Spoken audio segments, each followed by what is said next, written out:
Thank you, Jared. Thank you for the introduction. I'm very happy to be here this afternoon. Very happy to be in Anchorage again. Anchorage, I've spent so much time in the last few years in Anchorage that I don't feel like a native because I still get too cold, even when it's fall. But I enjoy the city. I enjoy the people, the atmosphere, and I'm very happy to be here today. And I want to thank the CAC board for inviting me to be here, and we're very also happy to be a sponsor. I hope you all come to the reception tonight. I think we're the sponsor reception, so come enjoy yourself, please. The organizers, everybody who's put all this together, thank you for your time. This is a very worthwhile time to have this discussion about connecting Alaska. And I also like to thank all the friends and some of my team members who are here. I've been fortunate to see a number of people that I've gotten to know well over the years, and it's always great to do that too. So let me introduce myself a little to you. My name is Joe Valandra. I'm a member of the Rosebud Sioux tribe from South Dakota.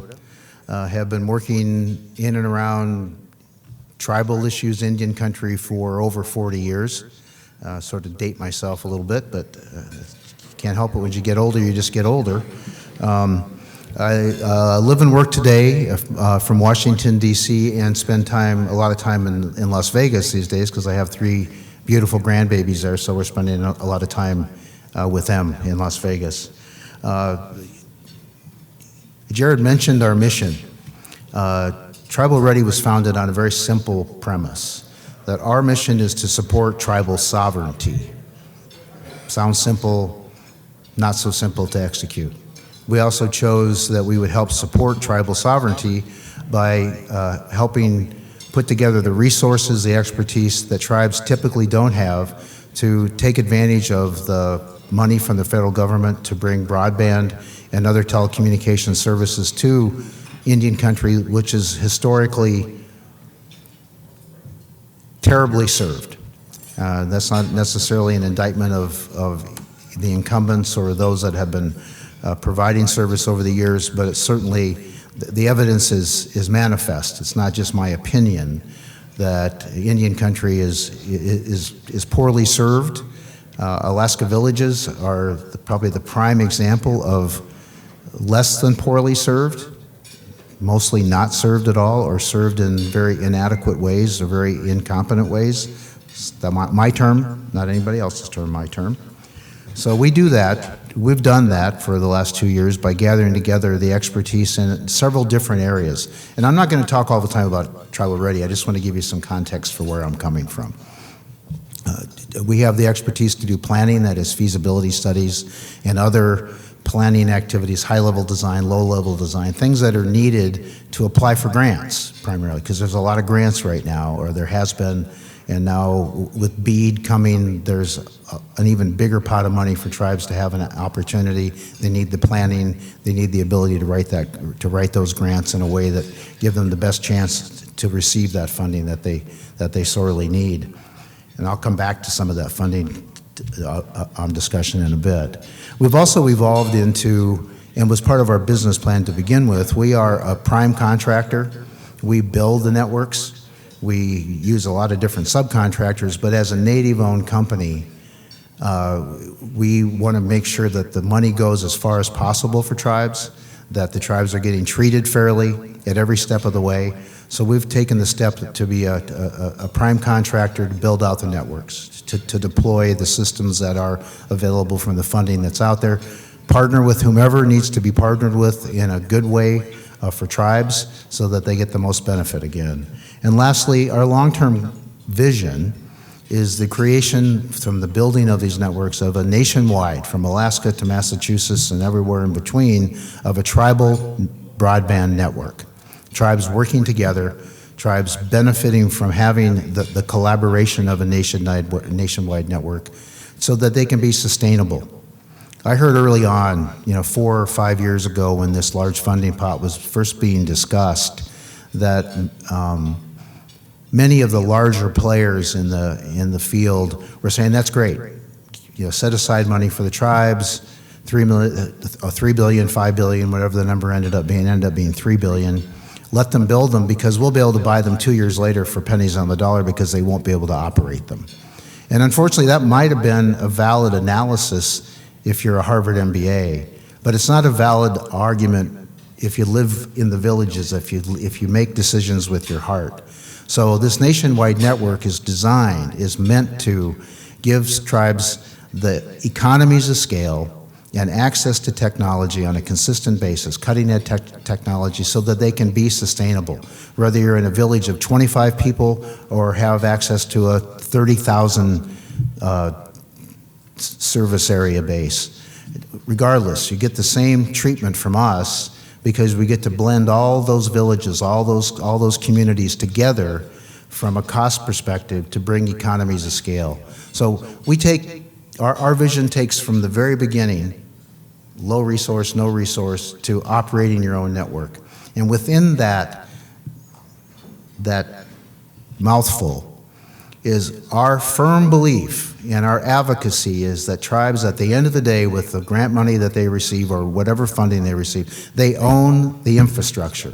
It becomes an asset of the tribe, of the village. It's an asset that they own and can benefit from. And they own and they operate the network that infrastructure facilitates. We'll come in and help operate it. We bring the expertise, we bring the economies of scale. But this has to be an asset base that is controlled by tribes. Otherwise, the prophecy of them being sold for a nickel or a dime or a quarter down the road will come true.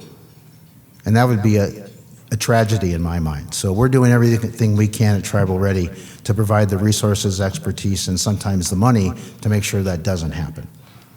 I have a great team. And there's a few of us here right now. There'll be a few more over the course of the next couple days. And they're, as I said before, the company's native owned. That is, 90% of the company's owned by the employees. 90% of the ownership of the employees today are native individuals. Our board of directors are all native individuals. Our senior management is not 90%, about 80% native individuals. We come to work every day thinking about our aunties and our grannies and our homes, because a lot of us still live there. A lot of our family still lives there. That, to me, is one of the biggest differences for us, and one of our biggest motivators is that. So that's a little bit about Tribal Ready, and as you can tell, give me a nickel and I'll talk for 2 hours about Tribal Ready, but just so you have some context for what the rest of I'm going to say here, and I'll try not to speak too long, but I kind of have a lot to say, I think. Now, we're here at CAC because we share CAC's vision. Broadband for everybody. Give access to everybody. Find a way to make it work. So we became a member of CAC right after Tribal Ready was formed. We've stayed a member of CAC, and we believe in that vision, and that's why we're here. And we'll continue to support that vision as long as necessary, probably for a long time. We're also here to pursue our mission. I've described our mission, which CAC agrees with. Otherwise, we probably wouldn't be members. So we're happy to be here to pursue our mission. That's why we're here. And we have a lot of good friends, and we understand the need, and we understand the villages. We've traveled to the villages. We've been from Kodiak up to Kotzebue and other places I can't probably adequately pronounce, but we've been around. And we have friends here that if we haven't been there, our friends have. We know the needs, we feel the needs, and they're not a lot different than where I come from in Rosebud. Big distances. Some of your distances are much bigger, but big distances without a lot else there. But people living there that have lived there for generations, my family, your families. So we're here to share in that and to try to find solutions. In other words, we're here to try to pave new roads, a new way forward for Native communities, to control and have the deciding factor in the digital future that tribes have. Now, what does that mean, too? That means that with true high-speed broadband, access to the world, how you choose access to the world is there, but certainly education, healthcare, other business development, and the ability to communicate within the community in a way that you haven't before. When it's hard to get out, the weather's bad, or it's just the time of season where you don't get out that much, the broadband allows the community to stay connected and to communicate vital information to itself. If the network is built properly, your public service, your emergency services are better able to help when they're needed. They're better able to communicate with the world to get the kind of help that you need. Those are the things that is at the end of the road forward. So we're trying to do those things. Now, we know that Alaska has challenges, and there's one we hear all the time, because it's true. The topography and the climate in Alaska makes it very difficult. In my mind, it's time to move past that. That's a given. It's our job, and most of you in here, to find a way to make that less of a factor. Now, I know building season's short. There's a lot of things that are realities, but we can figure out how to address that issue. So we need to just take it as a given, not use it as an excuse, and get things done. And there's new technologies that make that happen now. There's new wireless technology that allows to cover wide ranges from several different touch points that, again, make that topography, climate issue a little less of a factor. And as time goes on with technology, with the right brains working on it for you, it becomes even less and less of a factor. That's part of the reason that we're here. We also need to recast the paradigm, especially in Alaska, but really everywhere. The paradigm is that there's a big incumbent provider, or there's a couple of medium-sized incumbent providers that dominate. They dictate when it's built, if it's built, and most importantly, how much it costs to access it. In case you didn't catch it, that's why I said tribes need to own the infrastructure and own the operations, so you can decide when it's available and how much it costs. You would be able to directly access the other subsidies that are part of providing service in rural America to indigenous communities, to native communities. That goes into the tribe, to the tribe decide how to allocate that, how to use that. Having control of that infrastructure does that. That's a change in the paradigm.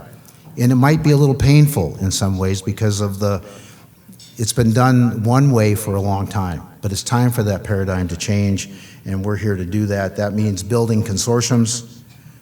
It means finding a way to cooperate amongst native villages with the communities around the native villages so that you all benefit from what's happening. So the building consortiums is one way to recast that paradigm. And I said it before about sustainability, changing the paradigm so that the resources that are out there are shared more equitably to make sure that the networks that are built and that are already there are sustainable. Again, we don't want to build these today and have them gone 2 years from now, 5 years from now. We want them to be there. And there are a lot of resources that I'm not going to talk about specifically. I'd be here all day listing all the programs. But the resources that come from those programs need to be more equitably shared than I advocate they have been up to now. Now, there's opportunities to build a new base. And some of that opportunity has come in the form of grant money from the federal government. The Tribal Broadband Connectivity Program, Round 1 and Round 2, has provided a great deal of resource to Alaska and other native villages, other native communities to build out their networks. That's really just starting now, but there was $3 billion set aside there, which is a lot of money, don't get me wrong. And it sounds like a lot of money, because it is, but it's not enough money. So advocacy has to continue from the ground up, from the tribes up, with the support of companies like Tribal Ready and others that are here as your friends, others that have been friends forever, and your congressional delegation to advocate for more money, both to build the infrastructure and to support sustainability. They're not the same thing, but they're both vitally important. Now, the biggest pot of money is BEAD, the Broadband Equity and something else program, that Thomas Lochner, who got up and walked out when I started talking, is administrating. And Thomas is doing a great job. He's got every broadband office in the country has a hard job to do, because no matter how much money it is, it's also not enough. But one thing that we advocate all over the country, and especially here, the native villages should have access to the BEAD funds to help build out, either to supplement the tribal connectivity program that they receive funds from, or totally new funding to build out the network that's needed for the community that you're part of. And I know Thomas is sensitive to that. The BEAD NOFO has just hit the street a couple weeks ago. It's complicated. It needs to be analyzed. And as I said, we're here to help. That doesn't mean I'm here to charge you. If you have questions about it, we'll help you figure it out if you're a native village. So, that's one of the things we do as Tribal Ready is we do everything we can to help. There's other sources of funding, especially as a native village or native village corporation, however your village is organized, but there's housing funds. Nahasda, for example, you build housing funds, build in the last mile connection to those houses, to those apartments, to those housing units that you're building, and that can be included in the Nahasda grant. Keep that in mind. The transportation department is very, very much an advocate most of the time of one shovel. You're going to build a new road, you're going to improve a road, you're going to put a new right-of-way in, or you're going to improve the right-of-way. Dig once, put in the conduit to pull your fiber. Even if you're not pulling the fiber immediately, be ready to pull the fiber. Pull your water lines, pull your energy lines. Do it all at one time. A lot of the transportation money will help you do that to improve or build a right-of-way. Energy. The Energy Department has a lot of money to help improve the distribution of energy, of power. Has a lot of funds to help make communities more energy resilient, and a number of other things like that. All that can be, part of that can be used to help build out or complete the build out of your broadband network. And I'll tell you why. This is a term that we use at Tribal Ready called polyutility. And what that means, in my mind, is that broadband is the command and control. It runs over everything. It shares the data. It transports the data, and it can transport data on a lot of different things, almost everything, if it can be digitized. So it can help you control not only your broadband and your cell phones and other communication devices, but it can help control the flow of water, sewer, power, all from one point that makes it more economical at the end of the day, so that tribes, again, to complete our mission to support sovereignty, are in as much control of those resources, both the production of, but the distribution of those resources as possible.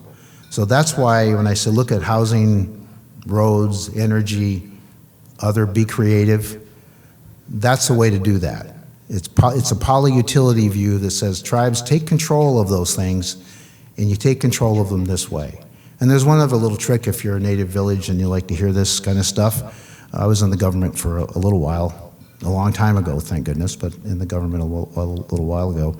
Many tribes and villages receive contract payments, or they control the contract through a 638 contract, it's called, or a self-determination contract. That means that the tribe is taken over either as a contractor, some service that the federal government would have ordinarily provided, and Alaska Healthcare is one of the things that happens with a lot, but it happens in all different service areas. Or there's a self-determination contract, which is the same kind of thing, but it means that the tribe just gets the money and decides how to spend it within that programmatic area. Now, it sounds kind of boring, kind of nerdish, and it kind of is, but the way those contracts work is the government reimburses actual budgeted expenses. So for tribal businesses, tribal government that is taking advantage of administering a 638 contract, or is the prime beneficiary of the 638 contract, you build in the full cost, the full commercial cost of providing broadband. We'll just say broadband for now. So instead of being reimbursed at $10, the reasonable commercial contract in your area is $100. Well, it costs $10, but you get to bill $100 because that's what the commercial reasonable rate is. I'm not telling you to commit fraud. I'm saying that's just the commercial reasonable rate. It helps subsidize your network. It helps you pay for your network. It helps keep the costs down for your network in a legitimate way that the federal government will also continue to sustain. So there's that's one more example of how creative tribes need to be, villages need to be, in order to both control the asset and have the asset continue to produce benefits for them. It's important. It's important. And I'm not trying to be boring, but I might be. I don't know. And I don't tell many jokes, so if I was a stand-up, I would do more jokes, but I'm not. So Now I'm nearing the end of what I want to say, and this is more of the call to action. What do we do? You know, I've thrown out a bunch of ideas, but sort of on a big picture, what do we do? We embrace the shift in paradigms. We don't take as a given that the way it's always been, the way broadband has always been distributed is the way it has to be going forward. We don't take it as a given that because a few companies have built infrastructure over the years and they have this big investment that we have to keep investing in them in order to have the broadband networks of the future succeed. We have to break that paradigm. That's why tribal ownership, village ownership, native operations will shift that paradigm in a way that I think will have a significant positive impact on the economies, not only of the villages, but overall, because it'll show that this can be done differently and needs to be done differently. So embrace the paradigm change. Don't be afraid of it. Things are always changing anyway, but sometimes you got to give it a good kick in the you-know-what to make it happen. So that's what I'm advocating. Kick the paradigm. Change it. Embrace new technologies. There's some vendors here, there's some friends here, there's a lot of work that we do looking at cutting-edge technology, or what would be called cutting-edge technology. I used the example before about wireless. There's new technology that allows wireless to have as much speed, in many cases, as a piece of fiber. It has to be positioned well, has to be engineered properly, but it can be done. Backhaul. You know, backhaul is probably the biggest Achilles heel that natives have across the country. It just isn't there. Or if it's there, it's not available for good reasons and bad reasons. Many of you know, many of you are probably using when you go home a Starlink, the low orbit satellites. That works. It's a viable alternative, or it's a viable fail-safe for building out your network. So you don't have to have the big pipe coming right down your road in order to get connected these days. It takes a little bit of work, takes a little bit of unique engineering, creative engineering. Emmett's out there. Emmett's an expert at it, just to throw him some kudos. But there's ways to do it. So embrace new technologies. Again, a lot of the companies that have been doing it the same way for a long time are reluctant to face that. Some are. I've seen, and you probably all know this, that within the last few months, GCI has a partnership with Starlink. That's a step forward. No matter what you think about the incumbent providers, that's an indication that there's a recognition that there needs to be change in the paradigm, and that, at least that's how I see it. Others can see it differently. And there is funding now. I went through just a couple of the programs and some of the alternatives. So that's why there's a call to action. If your village, if your organization qualifies for the funding, go get it. There's people here to help you. We're here to help you. There's others in the room that can help you do that. But just go get it. Don't miss your chance. It's been said for the last 3 or 4 years, this is a once-in-a-lifetime thing. I hope it's not, but the amount of money is certainly the largest amount of money that's ever been allocated for this. So don't miss your chance. If you don't know how, or you don't have the resources to do it, talk to people, talk to us. If we don't do it, we'll help you find somebody that can. Because it's just that important. Don't miss out, please. And that's essentially the message I wanted to get across, that there's a lot of opportunity. We're here because, again, as I said, we support CAC's mission. You got to seize these opportunities in order to fulfill that mission, fulfill our mission. And so I've given you sort of a touch on a number of things without trying to be too specific, too nerdy. I was at a place last week, I think it was, where I really got to nerd out talking about some stuff, but I won't do that here. So lastly, we're very happy to announce that beginning in November, Tribal Ready will have an office in Anchorage to show further our commitment to Alaska. We'll make an announcement. We'll give you the address and all that stuff here in that announcement. But in November, we'll open an office, and we'll have some folks who are already here. We'll actually have an office here to work from. But we're committed to Alaska, to helping, because there's such need here. So I'm very happy to make that announcement here, so you all know that. And I'm very happy to have had the chance to talk to you, look at you, see you. You got a chance to look at me and see me. You know, we're all real people, and we have real things to do, and we're here to help you. So thank you. Thank you very much.